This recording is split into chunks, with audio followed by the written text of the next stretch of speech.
رسول کریم صلی اللہ علیہ وسلم فرماتے ہیں کہ الحسن والحسین سیدہ شباب اہل الجنہ، حسن اور حسین جنتی جوانوں کے سردار ہیں، جنتی جوانوں کے سردار ہیں۔ اس لفظ میں بعض لوگ یہ سمجھتے ہیں کہ شاید وہ جوانوں کے ہی سردار ہوں گے، بوڑھوں کے نہیں، بچوں کے نہیں، بوڑھوں کے اور بچوں کے سردار نہیں، صرف جوانوں کے سردار ہوں گے۔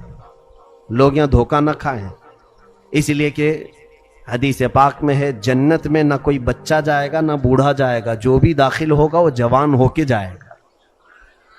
بوڑھا نہیں جائے گا کا مطلب یہ بوڑھے نہیں جائیں گے، نہیں، یہ جائیں گے لیکن جوان ہو کر جائیں گے انشاءاللہ۔ جس کو بھی رب تبارک و تعالی جنت میں داخل کرے گا، چاہے وہ 100 سال کی عمر میں وفات پایا ہو، لیکن جنت میں جانے کے وقت ان کی عمر اکثر بزرگوں نے فرمایا ہے 33 سال کے قریب کی ہوگی۔ یعنی دنیا میں تم خواہش کرتے رہ جاؤ، کبھی بڑھاپے سے جوانی نہیں آئے گی، لیکن جنتی کو مولا تعالیٰ مفت میں جوانی عطا کرے گا۔ اور اس اعتبار سے بچے بھی جوان ہو جائیں گے، بوڑھے بھی جوان ہو جائیں گے، تو جنت میں جانے والے سب کون رہیں گے؟ سارے جوان جنتی، سارے جنتی جوان ہی ہوں گے۔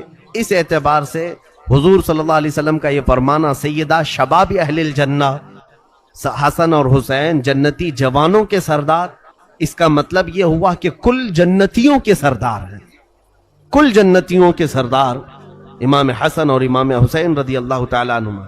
اور میرے آقا صلی اللہ علیہ وسلم نے فرمایا ہے ہما ریحانتی فی الجنہ، حضور صلی اللہ تعالیٰ علیہ وسلم نے ان کے متعلق فرمایا کہ حسن اور حسین میرے لیے جنت کے 2 پھول ہیں۔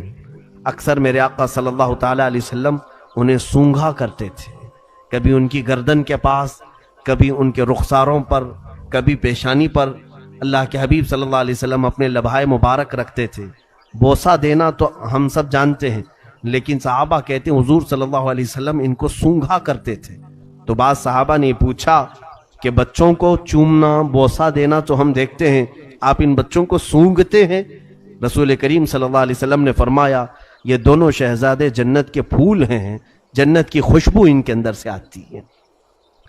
ان حسین شہزادوں کو میرے آقا صلی اللہ تعالیٰ علیہ وسلم ہمیشہ اس طرح سے صحابہ میں بیان کرتے رہے کہ اکثر صحابہ فرماتے ہیں کہ حضور صلی اللہ علیہ وسلم جب مسجد نبوی میں داخل ہوتے، ایک مرتبہ ایک صحابی نے دیکھا کہ حضور پورا بہت ہی کھلا قسم کا جبہ پہنے ہوئے ہیں یا اوپر چادر ڈالے ہوئے ہیں، اور جسم کے اندر بہت موٹی کوئی چیز چھپی ہوئی ہے۔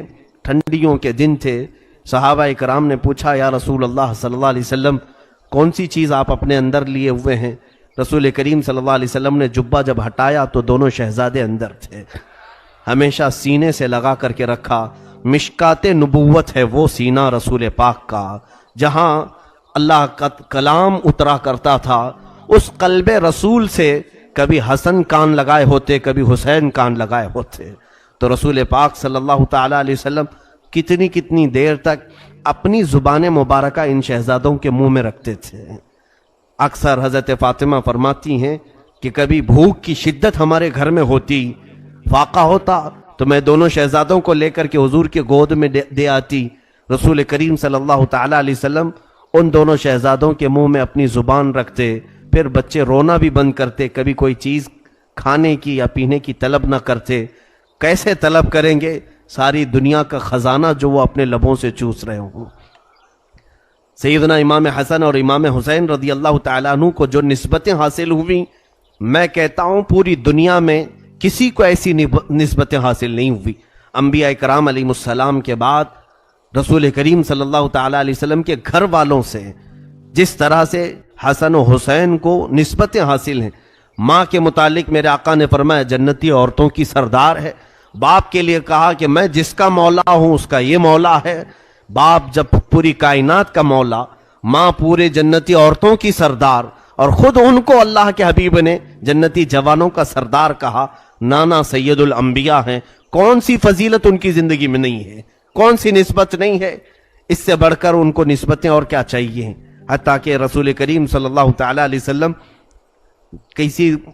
ایک مرتبہ مدینہ طیبہ کی گلیوں میں حسن و حسین کو کندھوں پر بٹھائے تشریف لے جا رہے تھے، دونوں کندھے پر سوار تھے۔ ایک صحابی کہتے ہیں ہم نے دیکھا تو مسکرائے کہ اللہ کے حبیب صلی اللہ علیہ وسلم کے دوش نبوت پر یہ شہزادے سوار ہو کر جا رہے ہیں۔ صحابہ نے پکار کر کے کہا اے شہزادو، کتنی اچھی سواری تم نے پائی ہے، کتنی اچھی سواری پائی ہے۔ رسول کریم صلی اللہ تعالیٰ علیہ وسلم نے مڑ کر کے ان سے کہا اے لوگوں، صرف سواری کو دیکھ رہے ہو، یہ بھی تو کہو کہ سوار بھی کتنے اچھے ہیں۔ اللہ کے حبیب صلی اللہ علیہ وسلم اپنی تعریف کے ساتھ اپنے شہزادوں کی تعریف کو پسند فرمایا کرتے تھے، اور میرے آقا صلی اللہ تعالیٰ علیہ وسلم ان کے لیے بے قرار بھی ہوا کرتے تھے۔ اکثر ایسا ہوا ہے کہ سیدہ زہرا فرماتی ہیں ایک مرتبہ حسن و حسین گم ہو گئے، مل ہی نہیں رہے تھے، میں گھبرائی ہوئی تھی، پریشان تھی، رسول کریم صلی اللہ تعالیٰ علیہ وسلم کے پاس دوڑ کر آئی، کہا کہ حسن و حسین صبح سے نہیں نظر آ رہے۔ اللہ کے حبیب صلی اللہ علیہ وسلم نے بڑی اطمینان کا اظہار کیا، کہا کہ میرے ان دو بچوں کو ابھی کچھ نہیں ہوگا، کوئی کچھ غضب نہیں پہنچائے گا۔ خود اٹھے اور چلتے ہوئے ایک مدینہ طیبہ کے قریب درخت کے پاس گئے تو فرماتے ہیں حضرت فاطمہ زہرا رضی اللہ تعالیٰ عنہا، دونوں بچے آرام سے سوئے ہوئے ہیں اور دو فرشتے ان پر پروں سے سایہ کیے ہوئے ہیں۔ وہ بچپن سے فرشتوں کی چھاؤں میں سونے والے، جن کے گھر میں جبرائیل بے اجازت نہ آئیں، ان کی نسبتوں کو، ان کی سعادتوں کو، ان کی فضیلتوں کو بھلا دنیا میں کون بیان کر سکے گا؟ کس زبان سے ہو بیان مدح خان اہل بیت؟ میرے عزیزوں، رسول کریم صلی اللہ تعالیٰ علیہ وسلم کے ان شہزادوں کی فضیلت اس سے اندازہ کریں آپ۔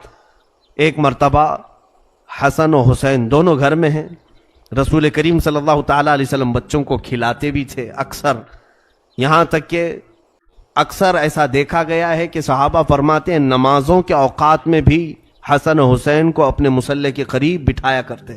جب رسول پاک صلی اللہ علیہ وسلم خطبہ دے رہے ہوتے، دونوں شہزادے ایک ایک پاؤں پکڑ کر کے بیٹھے ہوتے تھے۔ حضور کے خطبہ دینے کے وقت دونوں شہزادے حضور کے قدموں کو پکڑ کر بیٹھے رہتے تھے ممبر پر۔ ایک مرتبہ حسن و حسین رضی اللہ تعالیٰ عنہ، چھوٹی سی عمر ہے، ان کی عمر 2.5 سال 3 سال کے قریب ہوگی، دونوں کھیل رہے ہیں گھر میں، اور رسول کریم صلی اللہ علیہ وسلم تشریف لائے اور کہا چلو آج ہم تمہاری کشتی کرواتے ہیں، دیکھتے ہیں کہ کون جیتتا ہے، کون کس کو گراتا ہے۔ حسن و حسین رضی اللہ تعالیٰ عنہ دونوں کی کشتی لگائی گئی۔ امام حسن مجتبی عمر میں بڑے ہیں اور امام حسین چھوٹے ہیں۔ حضور صلی اللہ تعالیٰ علیہ وسلم جب کشتی ان کو لڑا رہے تھے تو امام حسن کی سائیڈ لے رہے تھے، امام حسن کی سائیڈ، وہ بڑے ہیں، اور کہہ رہے تھے حسن حسین کو یہاں سے پکڑو، حسین کو ادھر سے پکڑو۔ یہ باتیں دیکھ کر کے فاطمہ زہرا رضی اللہ تعالیٰ عنہ قریب آئی، کہا ابا جان یہ کیسا معاملہ ہے، آپ بڑے کی سائیڈ لے رہے ہیں، حسین چھوٹے ہیں عمر میں، عموماً لوگ چھوٹوں کا ساتھ دیتے ہیں، گھر میں کھلاتے بھی ہیں تو چھوٹوں کی طرف اور ان کے سائیڈ میں بات کرتے ہیں۔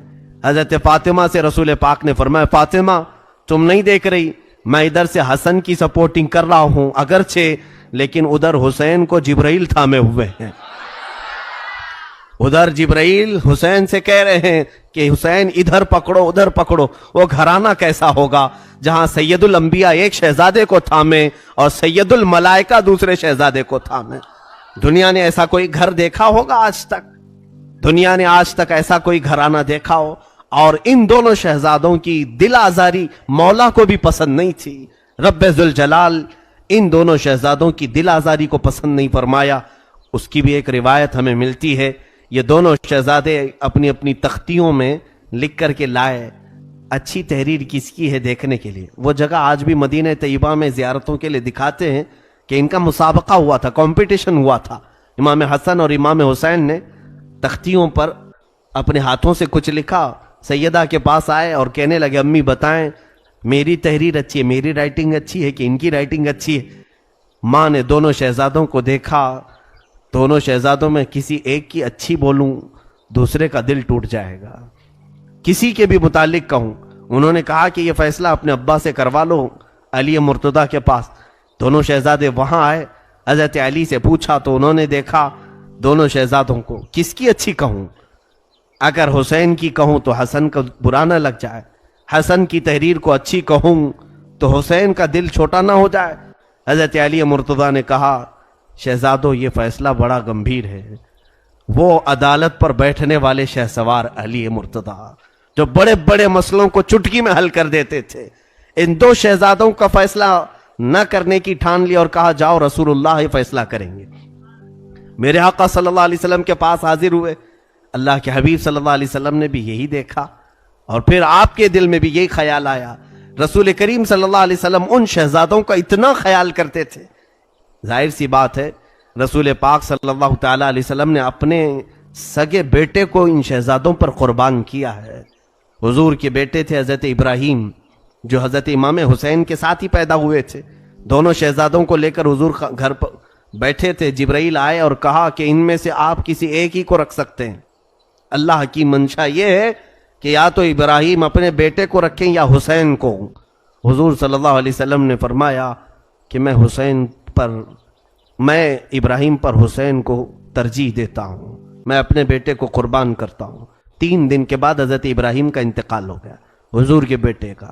کیونکہ ابراہیم کے انتقال پر حضور کو غم تو ہوگا لیکن حسین کے انتقال پر پورے اہل بیت کو غم ہوگا. فاطمہ بھی روئیں گی، علی بھی، اور رسول پاک صلی اللہ علیہ وسلم کو بھی. تو اس حسین کا دل کیسے توڑے میرے آقا؟ رسول کریم صلی اللہ تعالی علیہ وسلم نے بارگاہ رب العزت میں اس فیصلے کو پہنچا دیا. اے رب ذوالجلال اس فیصلے کو تو بہتر انداز میں فرما دے. دونوں بچے آج چھوٹی چھوٹی سی تختیاں لے کر کے آ گئے، پوچھ رہے ہیں کہ میری تحریر اچھی ہے، میری رائٹنگ اچھی ہے کہ اس کی رائٹنگ اچھی ہے. رسول خدا صلی اللہ علیہ وسلم نے بھی اس وقت ان دونوں کے لیے کسی ایک کا فیصلہ نہیں فرمایا. کہا شہزادوں رکو، میں اللہ کے حضور اس مسئلے کو اٹھاتا ہوں. رب تبارک و تعالیٰ کے حضور جب یہ سوال ہوا، اللہ عز و جل نے جبرائیل امین سے کہا اے جبرائیل جنت سے ایک سیب لے جاؤ، اوپر سے گراؤ، جس کی تختی پر گر جائے اس کی تحریر اچھی ہے. کیا یہ فیصلہ منظور ہے؟ سب منظور ہے. وہاں فاطمہ بھی تھیں، علی مرتضیٰ بھی تھے، رسول پاک صلی اللہ علیہ وسلم بھی. وہ جگہ مدینہ طیبہ میں آج بھی ہے، کھلا سا میدان ہے. دونوں تختیاں لے کر کھڑے تھے. جبرائیل امین جنت سے ایک سیب لائے، اوپر سے گرایا. میرے خدا ذوالجلال کی شان یہ ہے کہ سیب 2 ٹکڑوں میں بدلا، آدھا اس تختی پر آدھا اس تختی پر گرا. مولا کو بھی یہ منظور نہیں تھا کہ کسی ایک کا دل ٹوٹے. ان شہزادوں کی دل آزاری رب نے بھی پسند نہیں کیا. تو یہ وہ شہزادے رسول پاک صلی اللہ علیہ وسلم کے گھر میں پروان چڑھے، یہاں تک کہ صحابہ اکرام رضوان اللہ تعالی علیہ مجمعین بے حد تعظیم کیا کرتے تھے ان شہزادوں کی، اور حد درجے احترام کیا کرتے تھے. صحابہ فرماتے ہیں کبھی کبھار یہ رسول کریم صلی اللہ تعالی علیہ وسلم نماز پڑھا رہے ہوں اور نماز کے دوران یہ اپنے گھر سے چلے آتے اور کبھی کسی نے ان کو روکا نہیں، حضور کے مصلی پر آ جاتے. حتیٰ کہ ایک بار امام حسین حضور کی پیٹھ پر سوار ہوئے، سجدہ خوب لمبا ہوا، اللہ کے حبیب صلی اللہ علیہ وسلم نے سر نہیں اٹھایا کہ حسین گر نہ جائیں، حسین گر نہ جائیں. میرے آقا صلی اللہ علیہ وسلم ان کے بچپن میں اتنا خیال فرمایا کرتے. ایک بڑی حکمت کی بات مجھے نظر آتی ہے، میں نے اس سے قبل بھی اس چیز کو عرض کیا تھا کہ مدینہ طیبہ میں مجھے بات یاد آتی ہے. چند سالوں پہلے عام طور پر ہم جب حاضری دیتے ہیں تو حضور کے قدموں کی طرف، پیچھے کے طرف جالیوں کے جو لوگ سب سلامی پیش کرتے ہیں آگے کی طرف، پیچھے کا مقام، پیچھے کی طرف جگہ ایسی ہے کہ قبلہ بھی اسی طرف ہے، حضور کی جالیاں بھی اسی طرف ہے. تو وہاں کوئی موڑتا نہیں ہے کہ ادھر مڑ جاؤ، دعا ادھر کرو. نماز پڑھتے پڑھتے ایک بار ایسا خیال آیا کہ التحیات پڑھ رہا تھا، تو جب التحیات میں ہم پہنچے السلام علیکہ ایھا النبی، اے نبی آپ پر سلامتی ہو. سچ بتاؤں میں آپ کو عرض کر رہا ہوں کہ یہاں نماز پڑھتے پڑھتے التحیات ایسی گزر جاتا ہے، وہاں ایک عجیب سی کیفیت طاری ہوئی کہ جب ہم یہ کہہ رہے ہیں اے نبی آپ پر سلامتی ہو اور جالیاں سامنے ہوں، ویسی نماز کا، اس نماز کا لطف پھر کبھی زندگی میں ملا نہیں کہ رسول کریم صلی اللہ علیہ وسلم سامنے ہوں اور پھر ہم سامنے مخاطب کر کے حضور کو سلام کر رہے ہیں نماز میں.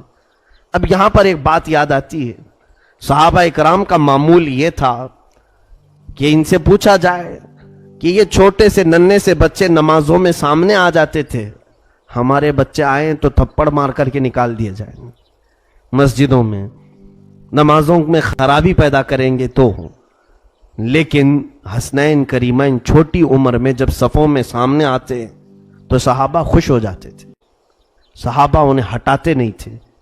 بعض بزرگوں نے لکھا وجہ یہ ہے کہ وہ صحابہ کا معمول یہ تھا کہ جب اتحیات پڑھتے السلام علیکہ ایھا النبی، ہے نا اتحیات میں السلام علیکہ ایھا النبی، اے نبی آپ پر سلامتی ہو ورحمت اللہ وبرکاتہ، اور اللہ کی رحمتیں اور برکتیں ہو، تو صحابہ سر اٹھا کر مصلی کی طرف دیکھتے اور نبی کونین امام ہوا کرتے، سامنے میرے آقا حاضر ہوا کرتے، اور جب اتحیات کے بعد درود ابراہیمی پڑھتے اللہم صلی علی محمد، اے اللہ درود بھیج محمد صلی اللہ علیہ وسلم پر، اور اس کے بعد کیا لفظ آتا ہے وعلی آل سیدنا محمد، اور ہمارے آقا محمد صلی اللہ علیہ وسلم کی آل پر درود بھیج، تو صحابہ کا معمول یہ ہوتا کہ جب آل کا لفظ آتا تو حسنین کریمین کی طرف دیکھا کرتے، سلام پیش کرنا ہو تو نبی کی طرف اور درود بھیجنا ہو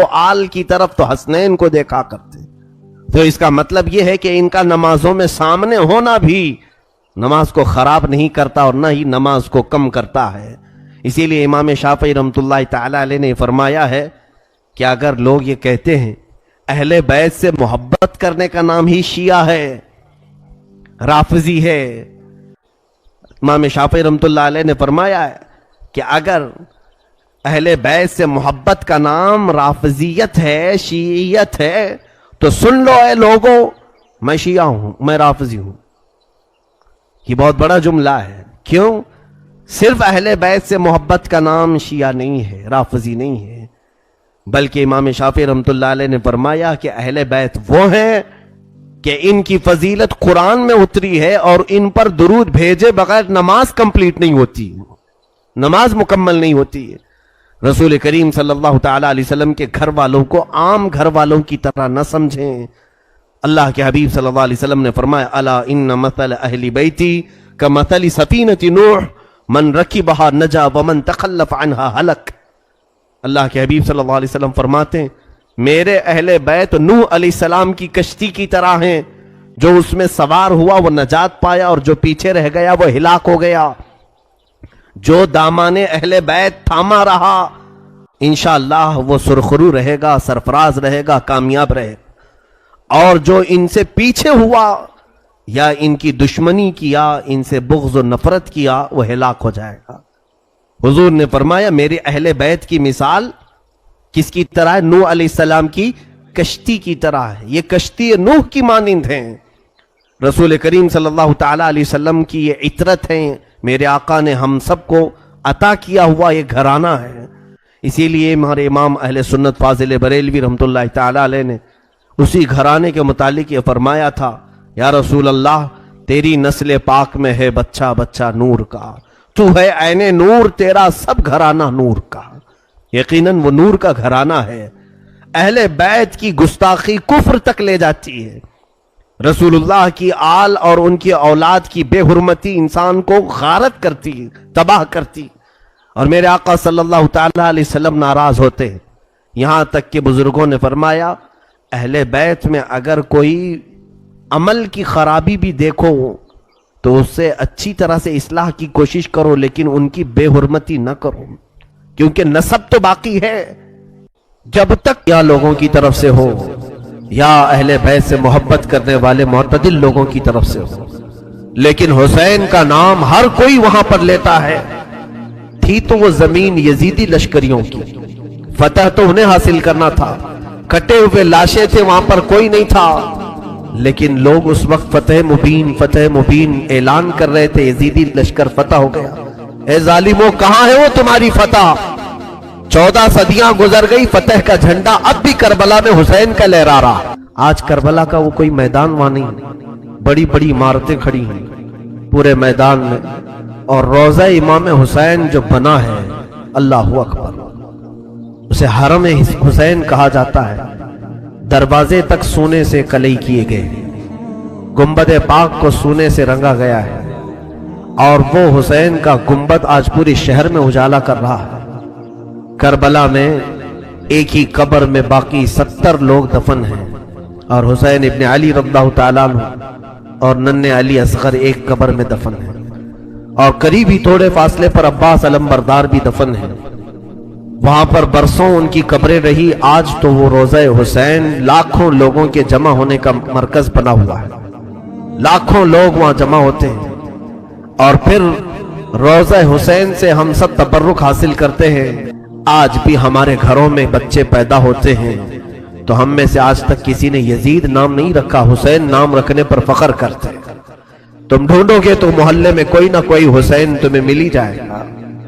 لاکھوں حسین دنیا میں پیدا ہوتے رہے اور ہو رہے ہیں اور قیامت تک ہوتے رہے گے، لیکن نہ یزید کی نسل باقی ہے، نہ ان لشکریوں کا کوئی نام لیوا باقی ہے۔ تو کیسی فتح تھی؟ وہ تم نے دنیا کے لیے لڑا تھا اور تم مال کے لیے لڑے تھے، اور مولا حسین صرف رضائے الہی کے لیے لڑے تھے، رسول پاک کی شریعت طاہرہ کے نفاذ کے لیے لڑے تھے، اور رب تعالیٰ نے انہیں ایسی فتح عطا کی۔ گھر لٹ گیا الگ بات ہے، لیکن ان کے ذکر پاک سے آج لاکھوں رونے والوں کی آنکھیں نم رہتی، لاکھوں نہیں کروڑوں آنکھیں روتی ہیں مولا حسین کے لیے۔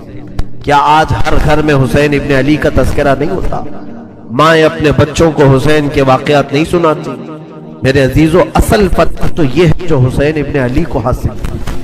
مولا حسین ابن علی رضی اللہ تعالیٰ عنہ کو جو اللہ تعالیٰ نے مقام دیا، اور اسی طرح سے ملک شام بھی ہم نے دیکھا، دمشق کے بازار جہاں مولا کو نیزوں پر لایا گیا تھا، وہاں پر معلوم کیا کہ یزید کی قبر ہے کہاں، تو لوگوں نے بتایا کہ فلاں جگہ ایک دمشق کے لوگ کوڑا کرکٹ جہاں پھینکتے ہیں، کچرا پھینکتے ہیں، اسی کچرے کے اندر کہیں اس کی قبر ہے، لیکن کوئی نشان نہیں۔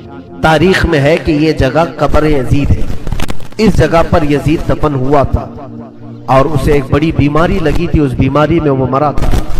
تو آج تک میرے عزیزوں یزید کی قبر کچرے میں گم ہو گئی، اور مولا حسین کی قبر لاکھوں کی ہدایت کا ذریعہ بنی ہوئی ہے۔ یزید کی قبر کچرے میں گم ہو گئی، اور مولا حسین کی قبر لاکھوں کی ہدایت کا ذریعہ بنی ہوئی ہے۔ تذکرہ امام حسین میں کربلا کے بعد کیا ہوا؟ جب سارے شہید ہو گئے، ان کی لاشوں پر گھوڑے دوڑائے گئے، تو جو لوگ قریب آبادیوں کے لوگ تھے وہ آئے، ان لاشوں کو سمیٹا، کتنوں کو تو انہوں نے دفن کیا اور مولا حسین کو دفن کیا۔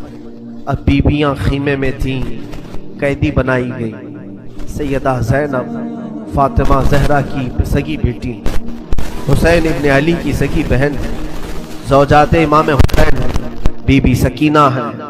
اس خیمے میں چند عورتیں رہ گئیں اور بیمار زین العابدین ہیں۔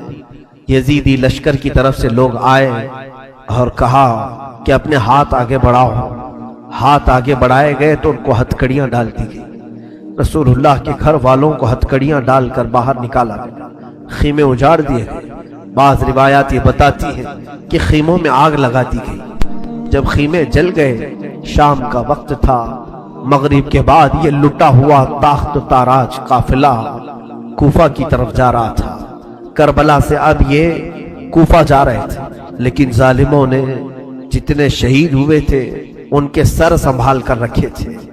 امام حسین ابن علی کا سر لے لیا، عباس علمبردار کا سر لے لیا، اور علی اکبر امام قاسم کے سر کاٹ کر لے لیے۔ سارے سروں کو انہوں نے، اس لیے کہ اس وقت ثبوت پیش کرنے کے لیے سر دکھانے پڑتے تھے کہ ہم نے ان کا قتل کیا ہے۔ اب سروں کو انہوں نے نیزوں میں ڈال دیا اور سروں کو لے کر نیزوں سے چلنے لگے۔ یہ سفر ان کا شروع ہوا، کوفہ کی طرف چلے۔ کیا ایک بڑی بات مجھے یاد آتی ہے، مولا حسین کی ایک کنیز تھی جس کا نام بی بی شیرین بتایا گیا ہے۔ وہ سیدہ فاطمہ زہرا رضی اللہ تعالیٰ عنہ کی بھی خدمت کر چکی ہیں۔ بی بی شیرین، اس کو حضرت امام حسین نے آزاد کر دیا تھا۔ وہ کہتی تھی کہ میں آزاد نہیں ہونا چاہتی۔ کہا تھا کہ تو بڑھاپے کو پہنچ چکی ہے، تجھے ہم نے آزاد کر دیا۔ اور اس کے بعد مولا حسین نے جب یہ مدینہ طیبہ میں تھے، بی بی شیرین کو کہا تھا کہ تو آزاد ہے، جا۔ بہت سارا مال دیا تھا اور جمع کر کے کہا تھا کہ تو چلی جا، اپنی بقیہ زندگی آرام سے گزار۔ تو کہتی ہے ایک شرط ہے میری، میں اس شرط پر جاؤں گی۔ امام حسین ابن علی نے پوچھا کہ ہم نے تجھے کسی چیز سے روکا نہیں، منع نہیں کیا، کیا چیز تو چاہتی ہے؟ بی بی شیرین نے کہا تھا کہ مولا حسین بس چاہتی ہوں کہ میں گھر بنا لوں، گھر میں رہوں، ایک بار آپ اپنے قدم رکھ دینا، ہم غریبوں کے گھر پر ایک بار آپ تشریف لے آئیں، میری وہ معراج ہو جائے گی۔ امام حسین نے کہا بس اتنی سی بات، ہم تو غریبوں کے گھر روز جانا پسند کرتے ہیں، ہم روز جانا پسند کریں گے، جا ٹھیک ہے تیرے گھر ہم آئیں گے۔ اور بی بی شیرین نے کہا نہیں مولا، میری ایک درخواست یہ ہے کہ آپ اپنے خاندان کے ساتھ آئیں، اپنے شہزادوں شہزادیوں عورتوں کے ساتھ آئیں۔ مولا حسین نے ساری عورتوں سے کہا دیکھو بی بی شیرین کہتی ہے اس کے گھر دعوت ہے، ہم سب آئیں گے۔ اور اس کو بطور مسکراتے ہوئے آپ نے فرمایا بی بی شیرین ایسا نہ ہو کہ ہم آئیں اور تو پہچان ہی نہ سکے، ایسا نہ ہو کہ تو پہچان ہی نہ سکے۔ قدموں میں گر گئی، کہا کہ میں آپ کے گھر کی کھائی ہوئی، میں آپ کی پروردہ، کبھی آپ کو نہ پہچانوں، ایسا کیسے ہو سکتا ہے؟ وہ خاتون گئی، کوفہ کے قریب ایک چھوٹی سی بستی میں گھر بنایا، بڑا اچھا سا گھر بنایا، اور اس کی بستی والے بھی اس کی بڑی عزت کرتے تھے کہ یہ فاطمہ کے گھر کام کی ہوئی عورت ہے، حسین ابن علی کے گھر کام کی ہوئی عورت ہے۔ وہ ہر گھر میں جاتی تھی، بستی والوں سے کہتی تھی لوگوں دیکھنا میں نے گھر بنایا اور پیغام بھیج دیا ہے، فاطمہ کے لاڈلے شہزادہ رسول امام حسین نے مجھے وعدہ کیا ہے ایک بار وہ میرے گھر تشریف لائیں گے۔ بستی والے کہتے تھے کیا تیری قسمت ہے کہ تیرے گھر مولا حسین آنے کی بات کر چکے ہیں، رسول اللہ کا شہزادہ تیرے گھر آئے گا۔ سب اس کی گاؤں میں بڑی عزت تھی، لوگ کہتے تھے کہ اس کی بات پر حسین آنے والے ہیں۔ ایک بار جیسے ہی بی بی شیرین کو خبر ہوئی کہ امام حسین مدینہ سے مکہ نکل چکے ہیں اور مکہ سے کوفہ آنے والے ہیں، جیسے یہ خبر ملی تو اس نے پیغام بھجوایا اور پھر اپنے گھر کو رنگ و روغن کرنا شروع کر دیا اور کمرے سجائے کہ مولا حسین کا قافلہ آ رہا ہے اور کوفہ جانے والے ہیں اور میرے گھر پر ٹھہریں گے۔ جنگ کی کوئی خبر ہی نہیں تھی، گاؤں والوں کو جیسی اطلاع ہوئی گاؤں کے سارے لوگ اس کے ساتھ مل گئے، پورے گاؤں میں سارے لوگ گھروں کی تیاریاں کر رہے تھے اور سب لوگ روز انتظار کرتے۔ بی بی شیرین پہاڑ کے ایک چوٹی پر صبح سے شام تک بیٹھتی، ہر آنے جانے والے قافلے والے کو دیکھتی جو مکہ سے کوفہ کے لیے آ رہا ہے جا رہا ہے، دیکھتی انتظار کرتی اس میں امام حسین اپنے گھر والوں کے ساتھ آنے والے نہیں آئے۔ کئی دن گزر گئے اور اسی زمانے میں ایک رات ایسی آئی کہ اس کے گھر ایک عورت آئی، کہا بی بی شیرین اٹھو جلدی۔ کہا کیا؟ کہ حاکم بصرہ ابن زیاد کا لشکر بہت بڑا لشکر ہے اور وہ لشکر باہر آیا ہوا ہے، تیرا بڑا گھر ہے، وہ چاہتے ہیں کہ آج کی رات تیرے گھر میں گزارے۔ کہا کون لوگ ہیں، کیوں آئے ہیں؟ کہا سنا ہے کہ ایک باغی نے بغاوت کی تھی اور اس کا سر کچل دیا گیا، اسے مار کر کے اس کا سر لایا گیا ہے اور اسی کو دمشق امیر المومنین یزید کے پاس لے جایا جا رہا ہے۔ بی بی شیرین نے کہا پتہ نہیں کون سا باغی تھا، کس نے بغاوت کی تھی، کس سے جنگ ہوئی تھی، خبر نہیں ہے، بہرحال اگر حاکم کا قافلہ گھر کے دروازے پر کھڑا ہے تو میں دروازہ کھول دیتی ہوں۔ دروازہ اس نے کھولا، بہت سارے رات کا وقت ہے، شہزادوں کے سر نیزوں پر لٹکے ہوئے ہیں، حسین ابن علی کا چہرہ دھول میں اٹا ہوا تھا، زلفیں چہرے پر آئی ہوئی تھیں، بیبیاں سب باندی بنا کر لائی گئی تھیں اور سب جکڑی ہوئی تھیں، چہرے ان کے بالوں سے ڈھاکے ہوئے تھے۔ اس خاتون نے دیکھا اور کہا ہائے ہائے افسوس، قیدی آئے ہیں میرے گھر۔ مولا حسین کہتے تھے قیدیوں کے ساتھ اچھا سلوک کیا جائے، قیدیوں کے ساتھ اچھا سلوک کیا جائے۔ اس نے اپنے گھر میں اندر داخل کیا، جو حاکم جو اس کے سپہ سالار تھے ان سب کو اندر بلایا، رات گزارنے کا مقام دیا، جگہ دیا، اور یہ بیویوں کو صحن کے باہر ہی چھوڑ دیا گیا، ان کو اندر نہیں لایا گیا۔ اور اس خاتون نے کہا ان قیدیوں کو بھی تو لاؤ، میرا گھر کافی بڑا ہے، میں اندر سلا لوں گی۔ اسے اب تک یہ خبر نہیں تھی یہ لٹا ہوا قافلہ ہے کس کا، آخر یہ لٹا ہوا قافلہ کس کا آیا ہے۔ رات کے وقت اس نے کھانا بنایا، سارے فوجیوں نے کھانا کھا لیا تو بی بی سے کہا ان قیدیوں کو کھانا مت دینا، وہ کھانے کے مستحق نہیں۔ اس نے چلا کر کے کہا دیکھو ہمارا دستور یہ ہے کہ میں فاطمہ کے گھر کام کر چکی، وہاں فاقے تو رکھتے تھے لوگ گھر میں فاقہ تو ہوتا تھا لیکن باہر آنے والے مہمان کو بھوکا نہیں رکھا جاتا. وہ چاہے قیدی ہوں باغی ہوں جس طرح کے ہوں مجھ سے جو بن سکے گا میں کھلاؤں. اس نے کھانے بنائے اور اس کے بعد لے کر کے آئی اور اس کے بعد کھانا جب سیدہ بی بی زینب کے پاس رکھا تو بی بی زینب نے اپنے دونوں ہاتھ دکھائے جو پیچھے بندھے ہوئے تھے. اس خاتون نے بی بی شیرین نے کھولا اور ان کے بالوں سے چہرہ ڈھکا ہوا تھا اور اس نے کھانا پروسا کہ کھا لو بیبیوں کھا لو. تو بی بی زینب نے پکار کر کے اپنے بھائی کا نام لیا یا حسین ابن علی. تو بی بی شیرین چونک اٹھی یہ نام تو کیوں لے رہی؟ یہ نام تو میرے آقا کا ہے جس کی میں باندھی تھی میں خدمت گزار تھی. یہ نام تو کیوں لے رہی ہے؟ بی بی زینب کہتی ہے بی بی شیرین کیا ہم نے تجھے پہچان لیا؟ بابا نہیں کہتے تھے کسی دن ہم گھر پر آئیں اور تو پہچان ہی نہ سکے. یہ جو اونچے نیزے پر سر دکھ رہا ہے تیرے آقا مولا حسین کا سر اور یہ علی اکبر کا سر ہے یہ قاسم کا سر ہے. بی بی زینب پکارتی گئی. بی بی شیرین نے دیکھا اور پکار کر کے کہا مولا کیسی مہمان نوازی کا وقت تم نے دیا. کیا اس طرح بھی کوئی مہمان بنتا ہے کسی کے گھر؟ اور یہ کہتی ہوئی غش کھا کر گر پڑی. اس پر پانی ڈالا جاتا وہ اٹھتی پھر غش کھا جاتی بے ہوش ہو جاتی. سچ کہا تھا مولا حسین نے اے بی بی شیرین ہم تو وعدہ کیے ہیں آ کر رہیں گے کہیں ایسا نہ ہو کہ تو پہچان ہی نہ سکے. سچ کہا تھا مولا حسین آپ اس حالت میں میرے گھر آئے کہ میں پہچان نہ سکی کیونکہ وہم و گمان میں بھی نہیں تھا کہ فاطمہ کے لاڈلے کا کٹا ہوا سر کبھی گھر آ سکتا. وہ غش کھا کر کے گر گئی. روایات میں ہے صبح جب اٹھا لوگوں نے فوجیوں نے اٹھ کر کے دیکھا تو بی بی شیرین کا جسم ٹھنڈا پڑ چکا تھا اس کی روح نکل چکی تھی. غم حسین میں لوگوں کی جانیں چلی گئی. یہاں آج دو آنسو ہمارے نکلتے ہیں تو لوگ ہمیں بولتے ہیں غم حسین میں لوگوں کی روح نکل گئی. جو اصلی محبت کرنے والے تھے وہ دنیا سے ہی رخصت ہو گئے. مولا حسین کی محبت کرنے والی بی بی شیرین دنیا میں نہیں رہی.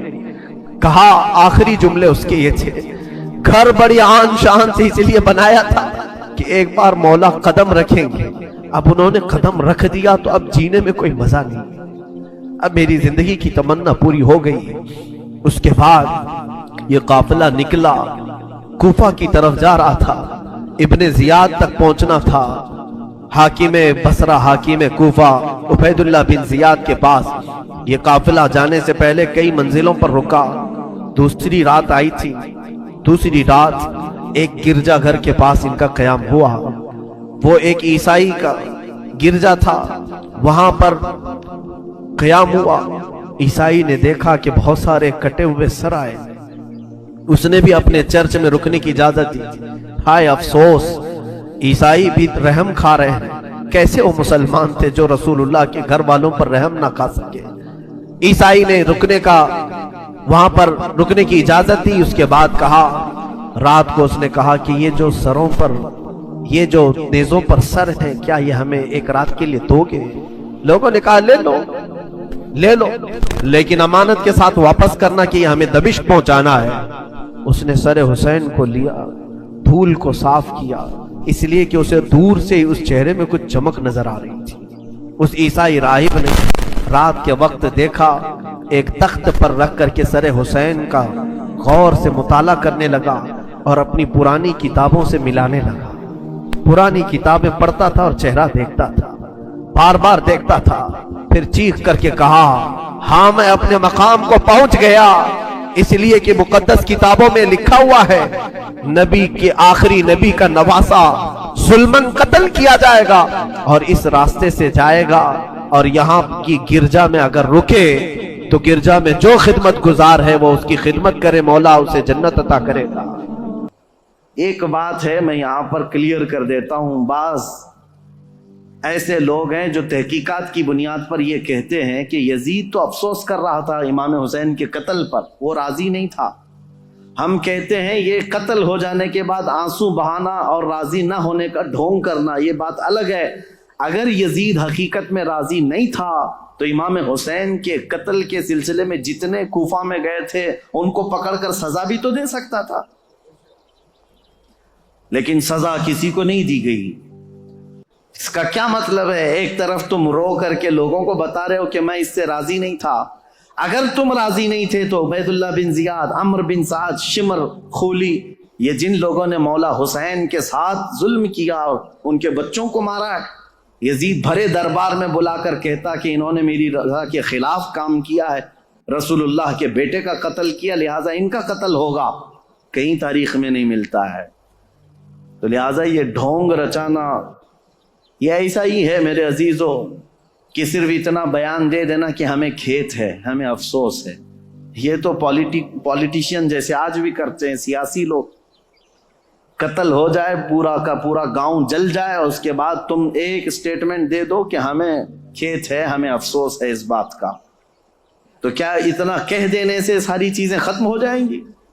اسی لیے میں نے تقریر کی شروع میں ہی کہا، لمحے نے خطا کی، صدیوں نے سزا پائی۔ کبھی ایک لمحہ خطا ہو جاتی ہے اور اس کی سزا قیامت تک قائم رہتی ہے۔ یہی یزید نے کیا، 3 سالہ دور تھا اس کا، صرف تاریخ میں موجود ہے، اس کی حکومت صرف 3 سال چلی، لیکن ان 3 سالوں کے اندر جو اس نے ہولناک یہ حادثہ کیا ہے، تو اس کی مذمت اور اس کی وجہ سے اس پر لعنت یہ صدیوں تک جاری رہے گی۔ امام حسین کا سر مبارک جب آیا وہاں پر تو عجیب حالات تھے، کچھ صحابہ بھی وہاں موجود تھے، انہوں نے یہ روایت بھی بیان کی ہے۔ دمشق کے دربار میں جب امام حسین کا سر لایا گیا، اس وقت سیدہ زینب رضی اللہ تعالی عنہا نے ایک خطبہ دیا تھا وہاں یزید کے دربار میں، پردے میں تھیں لیکن انہوں نے حالات بیان کیے تھے، وہ کرب ہے، وہ درد ہے ان کے خطبے میں، انہوں نے جھنجھوڑ رکھا تھا، حتیٰ کہ جو یزیدی دربار میں کھڑے تھے وہ بے اختیار رونے لگ گئے تھے، چاہے جیسا بھی پتھر دل ہو لیکن پگھل گیا تھا۔ تو یزید نے یہ دیکھا کہ ہمارے یہاں پر حالات خراب نہ ہو جائیں، اس نے یہ سارا نظام بند کروا دیا، لوگوں کو باہر کروا دیا۔ تو امام حسین کے سر کو بار بار وہ چھڑی لگا کر بات کرتا تھا، اور اس کے بعد تاریخ میں یہ موجود ہے کہ امام حسین رضی اللہ تعالیٰ عنہ کا سر مبارک، اس میں روایات میں اختلاف ہے، بعض نے کہا امام زین العابدین کے ساتھ مدینہ طیبہ لایا گیا، بعض میں شہر عسقلان میں رکھا گیا جو ملک شام کا ایک علاقہ ہے، تہخانے میں رکھا گیا تھا، اور تقریباً 450 سال کے بعد وہاں سے مصر لایا گیا، قاہرہ میں آج بھی امام حسین کا سر مبارک دفن ہے۔ جو وہاں کی تحقیقات ہیں وہ جہاں پر بھی ہے، لیکن ایک بات تو طے ہے، اللہ تبارک و تعالیٰ نے ان کے متعلق فرمایا ہے کہ ان کو مردہ نہ کہو، وہ جہاں ہیں زندہ ہیں، شہید ہیں۔ اب جب مدینے یہ قافلہ آیا تو بڑا غمگین ماحول تھا پورے مدینے کا، مدینے والوں کو پہلے سے خبر تھی۔ حضرت ام سلمہ رضی اللہ تعالیٰ عنہ میرے آقا صلی اللہ علیہ وسلم کی ایک زوجہ ہیں، حضور کی بیوی۔ ایک مرتبہ حضور اکرم صلی اللہ تعالیٰ علیہ وسلم بیٹھے ہوئے تھے، اچانک آپ کی آنکھوں میں آنسو آئے۔ حضرت ام سلمہ نے پوچھا، یا رسول اللہ صلی اللہ علیہ وسلم، یہ آنسو کس بات کے؟ کہا کہ مجھے جبرائیل نے آ کر یہ خبر دی ہے کہ میرے اس لخت جگر فاطمہ کے بیٹے کو میری امت شہید کر دے گی، مار ڈالے گی، مجھے اس بات کا قلق ہے، دکھ ہے۔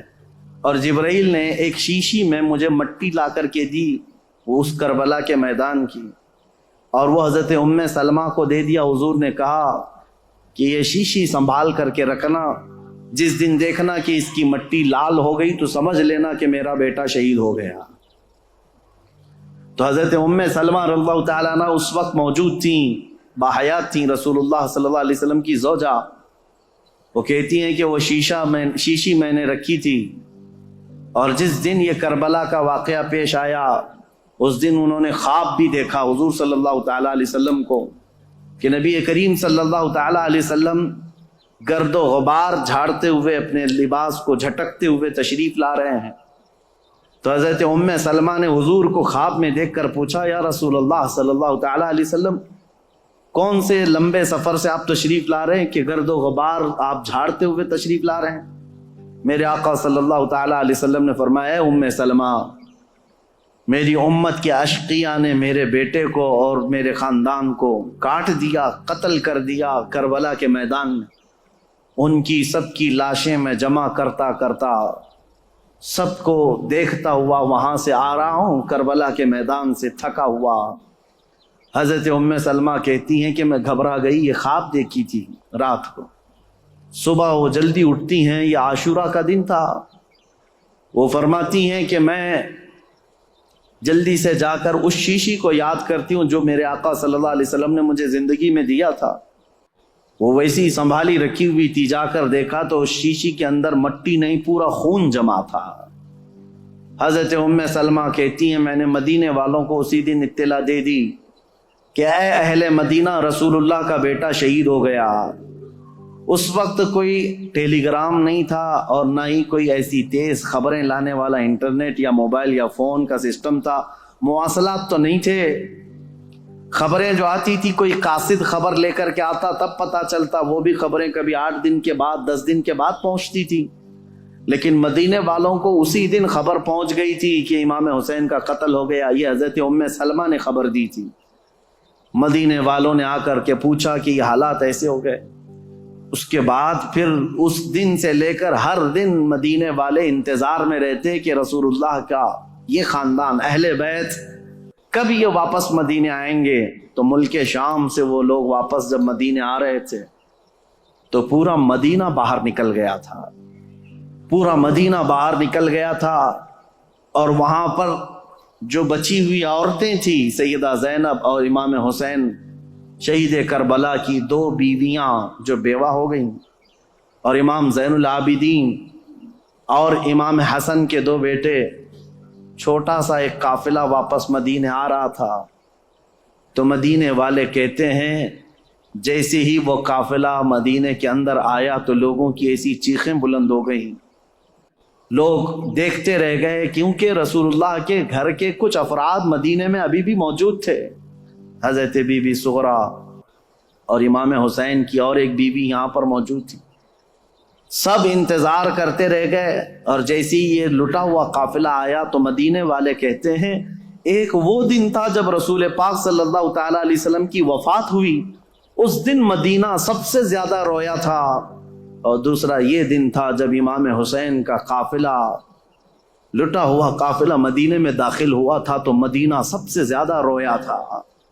امام زین العابدین بیمار سجاد جیسے ہی مدینے میں داخل ہوئے، سیدھے روضہ رسول پر حاضر ہوئے، اپنے اس قافلے کو لے کر روضہ رسول پر حاضر ہوئے۔ لوگ دھاڑے مار مار کر روتے تھے۔ امام زین العابدین کربلا کی پوری داستان رسول اللہ کو سنا رہے تھے کھڑے ہو کر، کہہ رہے تھے یا اللہ کے رسول، نبی محترم، نبی محتشم، آپ کے اس لاڈلے نواسے کو جو آپ کے کندھوں پر بیٹھ کر سواری کرتا تھا، آپ کا وہ لاڈلا نواسا جو آپ سجدے میں جائیں تو پیٹھ پر سوار ہو جاتا تھا، اس لاڈلے نواسے کو اشقیاء کی جماعت نے بغیر پانی دیے، بغیر کھانا دیے ذبح کر دیا۔ اے اللہ کے رسول، ہم نے اپنی آنکھوں سے دیکھا ہے آپ کے اہل بیت اطہار میں سے 6 ماہ کے علی اصغر کو بھی انہوں نے تیروں سے چھلنی کر دیا۔ آپ کے گھر کے ہر جوان بچے کو گھوڑوں پر سے دوڑا کر کے ان کی لاشوں کی بے حرمتی کر دی۔ جب امام زین العابدین رو رو کر کے یہ بیان کرتے تو مدینہ، جتنے لوگ تھے مدینے کے وہاں موجود، سب چیخیں بلند ہو گئی۔ کئی لوگ تو وہاں غش کھا کر گر گئے تھے اس غم کی داستان پر۔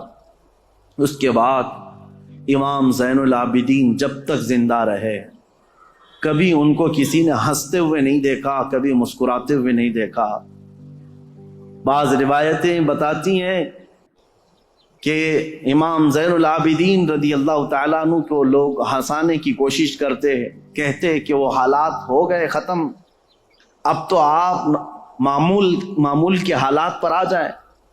آپ یہی فرماتے کہ جس کے سامنے اس کے گھر کے سارے افراد کو 3 دن کی پیاس اور بھوک کے بعد ٹکڑے ٹکڑے کر دیے گئے ہوں، اور تم اس شخص سے ہنسنے کی امید رکھتے ہو، اس سے مسکرانے کی امید رکھتے ہو۔ امام زین العابدین کو کبھی کسی نے مسکراتے نہیں دیکھا. کبھی وہ کسی قصاب کی دکان کے پاس سے گزرتے تو روتے کھڑے ہو جاتے ہیں. قصاب دکانوں پر جیسی امام زین العابدین آتے گوشت پر چادر اڑا دیتے تھے, اور لوگ یہ کہتے کہ وہ کچا گوشت دیکھتے ہیں تو رو پڑتے ہیں کہ میرے گھر کے خاندان کے سارے افراد کا گوشت اسی طرح سے بکھرا ہوا تھا. وہ کسی ذبح کرتے ہوئے جانور کو دیکھتے تو رو پڑتے تھے, ان کی آنکھوں سے آنسو نکل آتے, اور یہی کہتے ہیں کہ لوگ تو جانوروں کو پانی پلا کر ذبح کرتے ہیں, میرے باپ کو لوگوں نے 3 دن کی پیاس کے بعد ذبح کیا تھا. تو ان کے غم کے برابر تو میں سمجھتا ہوں دنیا کا غم ہی نہیں ہے امام زین العابدین کا. لیکن میرے عزیزو, قرآن کی یہ آیت بالکل برحق ہے. میرا مولا فرماتا ہے وَمَا اللَّهُ بِغَافِلٍ عَمَّا يَعْمَلُ الظَّالِمُونَ, اللہ ظالموں کے کام سے غافل نہیں ہے, بے خبر نہیں ہے. ہر ظالم اپنے انجام کو پہنچے گا ضرور. حالات کروٹ لیتے ہیں. یزید کا دور حکومت ختم ہو گیا, اس کے بعد یزید کا بیٹا معاویہ تخت نشین ہوا. 6 مہینے صرف خلافت چلی, اس کے بعد یہ خاندان کی وراثت ہی ختم ہو گئی. معاویہ کے بعد یعنی یزید کا بیٹا جو معاویہ تھا, اس کے بعد پھر اس خاندان میں خلافت ہی ختم ہو گئی. مروان کی حکومت چلی, مروان کے بیٹوں کی حکومت چلی. لیکن اس اثنا میں ایک شخص مختار ثقفی نام سے کوفہ کی سرزمین سے ابھرتا ہوا ایک نوجوان نکلا. وہ اہل بیت کا جانثار تھا, محب تھا, چاہنے والا تھا. وہ کوفہ کی ساری طاقت و قوت کو اس نے جمع کر لیا, اور اسی دن سے اس نے طے کیا کہ رسول اللہ کے خاندان کے ساتھ جو ہوا ہے میں اس کا بدلہ لے کر کے رہوں گا, میں کفارہ ادا کروں گا. تھا تو کوفہ کا رہنے والا, اور اس نے اپنی پوری مجتمع طاقت کو لے کر وہاں کی سارے لوگوں کو جمع کر لیا. اس کے بعد پھر ایک ایک بعد دیگرے لوگوں کو ڈھونڈنا شروع کیا. اور جو تاریخ ہے میرے عزیزو, اس نے پیچھا کیا سب سے پہلے اس شمر کا جس نے امام حسین کی گردن الگ کی تھی. اور ایک لمبا واقعہ ہے, میں مختصراً یہ بتاتا ہوں. وہ شمر چھپتا چھپاتا کوفہ چھوڑ دیا, جا کر کے ایک کھیتی میں رہنے لگا, اور اس کے بعد پھر وہاں سے بھی چھپ کر کے کسی کسان کے ساتھ رہتا تھا. لیکن مختار ثقفی نے قسم کھا لی تھی کہ ہر اس شخص کو میں قتل کروں گا جو کوفہ سے نکل کر کربلا کے میدان میں امام حسین کے مقابل میں گیا تھا, اور جتنے گئے ہوئے تھے ان کو چن چن کر کے وہ قتل کرتا گیا, مارتا گیا. اور اس کے بعد پھر شمر مل گیا, اس کو اس نے اتنی بری طرح سے قتل کیا کہ اس کے ٹکڑے بکھیر دیے, اور اس کے بعد کتوں کو کے سامنے اس کے ٹکڑوں کو ڈال دیا جو امام حسین کا قاتل تھا. پھر خولی بن یزید تھا ایک شخص, اور ایک شخص تھا جو امام حسین کے جسم اقدس پر پیر رکھ کر کے ان کو گرایا تھا. وہ تو پہلے ہی مر گیا. تو مختار ثقفی نے کہا کسی بھی کوفی کو مرنے کا بھی حق نہیں ہے بغیر سزا لیے ہوئے. اس نے اس کی قبر کھدوا دی, اور اس کے بعد اس کی لاش کو جلوا دیا, کہا یہ عبرت ہے لوگوں کے لیے. اور اس کے بعد عبید اللہ بن زیاد جو گورنر تھا, اس کی جنگ ہو گئی ابراہیم ایک اور گورنر بصرہ کے گورنر کے ساتھ, اور وہ حاوی ہو گیا. عبید اللہ بن زیاد کی فوج ماری گئی. پھر عبید اللہ بن زیاد گرفتار ہو کر کے آیا تو مختار ثقفی گیا اور کہا کہ یہ شخص میرے حوالے کرو. یہی ہے پورے کربلا کی داستان کا اصل مجرم. کوفہ کا گورنر بن کر کے آیا, امام مسلم کو قتل کیا, ہانی بن عروہ کو قتل کیا, اور اسی نے بھیجا تھا کربلا میں. پھر عبید اللہ بن زیاد کو اس نے گرفتار کر کے چوراہے پر کھڑا کیا, اور اس کے بعد اس کے ساتھ بھی وہی حشر ہوا میرے عزیزو جس کو بیان نہیں کیا جا سکتا, کہ وہ موت مانگتا تھا لیکن کوئی اس کو وہاں پر مکمل قتل کرنا بھی نہیں چاہتا تھا. اور مختار ثقفی اس کی انگلی کاٹتا اور اس کے بعد کہتا کہ درد کیسا لگتا ہے. کبھی اس کا کان کاٹتا اور کہتا درد کیسا لگتا ہے. تو نے رسول اللہ کے چھوٹے چھوٹے بچوں کو قتل کیا, آج تیری انگلی کٹنے پر تو گوارا نہیں کر پاتا، برداشت نہیں کر پاتا۔ اس حسین ابن علی نے کیسے گوارا کیا ہوگا جب 6 مہینے کے بچے کی گردن میں تم نے تیر ڈال دیا تھا۔ کئی دنوں کی اس مشقت کے بعد عبید اللہ بن زیاد کو بھی قتل کر دیا گیا، ختم ہو گیا، اور جتنے گئے ہوئے تھے عمرو بن سعد سب مارے گئے، ایک بھی نہیں بچا۔ یہاں تک کہ یہ سلسلہ تقریباً 3 یا 4 سال تک چلا۔ مختار ثقفی کو جتنے لوگوں کی لسٹ تھی اس نے ایک بندے کو بھی نہیں چھوڑا۔ اسی لیے یہ تاریخ میں بات رقم ہے کہ کربلا کے میدان میں جتنے بھی مقابل میں آئے تھے، عبید اللہ بن زیاد کی اغوائی میں آنے والی یہ پوری جماعت 22,000 کی، ان میں سے ایک شخص بھی نہیں بچا، اور تاریخ میں ساتھ یہ بھی لکھا گیا ہے ان میں سے کسی ایک کی نسل بھی نہیں چلی، کسی ایک کی نسل بھی نہیں چلی۔ اب یہاں دیکھیے تاریخ کا کیسا عجیب منظر ہے، 22,000 ختم ہو گئے 4 سال کے اندر اور نسل بھی نہیں چلی، اور امام حسین کے ٹکڑے کر دیے گئے، لیکن نسل 14 صدیوں سے اب بھی چل رہی ہے، اب بھی چل رہی ہے۔ حسینی سادات ہر جگہ موجود ہیں میرے عزیزو۔ اسی لیے میرا رب تعالیٰ فرماتا ہے اللہ تعالیٰ ظالموں کے کام سے بے خبر نہیں ہے، اور جب اللہ انتقام لیتا ہے تو پھر تمہاری نسلیں بھی ختم ہو جاتی ہیں۔ اسی لیے ہمیشہ اس بات کا خیال رکھیں کہ ہم سے ہونے والی خطائیں، غلطیاں، اگر اس کا تعلق اللہ کی کسی محبوب بندے سے ہے تو پھر قیامت تک تم پر لعنت برسائی جائے گی۔ کبھی ہرگز ایسا کام ہونے نہ پائے کہ تم سے زیادتی ہو گئی ہو اور وہ بھی کسی اللہ والے کے ساتھ، ورنہ اللہ انتقام لے گا، اللہ انتقام لے گا۔ آپ یہ مت سمجھ کر کے چلیں کہ صرف ایک کربلا ہو گیا اور ایک یزید تھا، ایک حسین تھے اور پھر معاملات نہیں، ہر دور میں یہ معاملات ہوتے ہیں۔ آج بھی آپ کو یہی نصیحت کر رہا ہوں کہ کبھی تمہاری طرف سے کسی ایسی شخصیت کو تکلیف نہ پہنچاؤ جو اللہ والا ہے، اللہ کا محبوب بندہ ہو، ورنہ ہوگا یہ کہ اس کا انتقام اللہ لے گا، اللہ کی طرف سے ہوگا۔ ایک مشہور بزرگ ہیں، وہ حضرت شیبہ، مجذوب بزرگ تھے، بیٹھے رہتے تھے بازار میں، اور ایک بڑے سیٹھ آدمی نے اپنی بیوی کو شاپنگ کے لیے لایا، اور اس کے بعد وہ اس کی عورت کو عمدہ لباس پہنا کر کے بازار میں چل رہا تھا۔ یہ جو حضرت شیبہ ہیں، بزرگ ہیں، ان کا پیر کیچڑ میں ایسے گر گیا تو کیچڑ اچھل کر کے بیگم کی لباس پر کیچڑ آ گیا، تو سیٹھ کو بڑا غصہ آ گیا کہ میری بیگم کے نئے نئے کپڑے جو ہے نا کیچڑ میں خراب ہو گئے، اور یہ بوڑھا شخص اس نے ایسا کیا، تو آیا زوردار 2 تماچے لگا دیا اس بزرگ کو، حضرت شیبہ کو۔ پاگل دیوانہ کہیں کا، نظر نہیں آتا، کیچڑ میں پیر ڈال دیا، میری بیگم کے مہنگے لباس کو تو نے گندا کر دیا۔ اس بزرگ نے کچھ نہیں کہا، بابا معاف کر دو، غلطی سے میرا قدم گر گیا۔ کیسی غلطی؟ دامن پکڑ کر کے کھینچنے لگا۔ بیگم آئی اور کہا چھوڑ دو، یہ اللہ والے ہیں، ان کے بارے میں لوگ جانتے ہیں۔ کہا کہاں کا اللہ والا، کیسا اللہ والا؟ اس کو دکھاوا تھا، اس سیٹھ کو اپنی بیگم کے سامنے اپنی پہلوانی دکھانی تھی، مارا توڑا سب کیا، گھر گیا۔ اسی شام کو گھر کے اوپر سیڑھیوں سے اس کا پیر پھسلا، نیچے گرا، اور ایسا گرا کہ سر کا کھوپڑی باہر آ گئی، بھیجا باہر آ گیا، جگہ پر انتقال ہو گیا۔ یہ واقعہ میں اس لیے بتا رہا ہوں، مکافات عمل کیا ہے۔ اس کی بیگم نے ہلہ کرنا شروع کیا کہ یہ معاملہ اسی وجہ سے ہوا، آج اس بزرگ کو اس نے مارا، اسی وجہ سے میرا شوہر آج مر گیا۔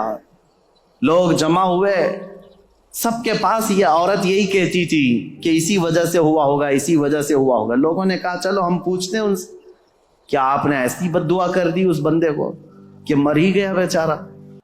تو ایک حلوائی کی دکان پر یہ بیٹھے ہوئے مل گئے، لوگ آئے جو ذمہ دار تھے گاؤں کے، کہا کہ بابا اس نے 2 تھپڑ کیا لگائے، آپ نے اس کو ایسی بد دعا کر دی کہ اس کی تو جان چلی گئی، وہ تو ختم ہی ہو گیا۔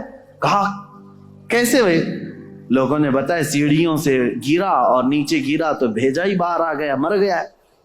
اس بزرگ نے کہا اللہ کی قسم، اللہ گواہ ہے میں نے کوئی بد دعا نہیں کی، اللہ کی قسم دیتا ہوں تم مجھ سے جو حلف لینا چاہو لے لو، میں نے کوئی بد دعا نہیں کی ہے۔ لوگوں نے کہا لیکن اس کی عورت تو یہی کہہ رہی ہے کہ آپ کو آج اس نے مارا تھا 2 تھپڑ اور آپ کی بد دعا سے وہ ہلاک ہو گیا، پھر ایسا کیسے ہو گیا ہے؟ اس بزرگ نے ہنستے ہوئے کہا کہ بیٹا بد دعا تو میں نے نہیں کی، میں تو معاف کر دیا، لیکن دستور ہے دوست کو پہنچی ہوئی تکلیف دوست برداشت نہیں کرتا، میں تو معاف کر دیا، میرا دوست جو اللہ ہے وہ گوارا نہیں کرتا، اس کے کسی ولی سے تم نے دشمنی کی تو خود فرماتا ہے میں اس کے ساتھ جنگ کا اعلان کرتا ہوں۔ اسی لیے ہمیشہ اس بات کا لحاظ رکھیں میرے عزیزو، ہمارے کسی عمل سے اللہ والوں کو تکلیف نہ ہو۔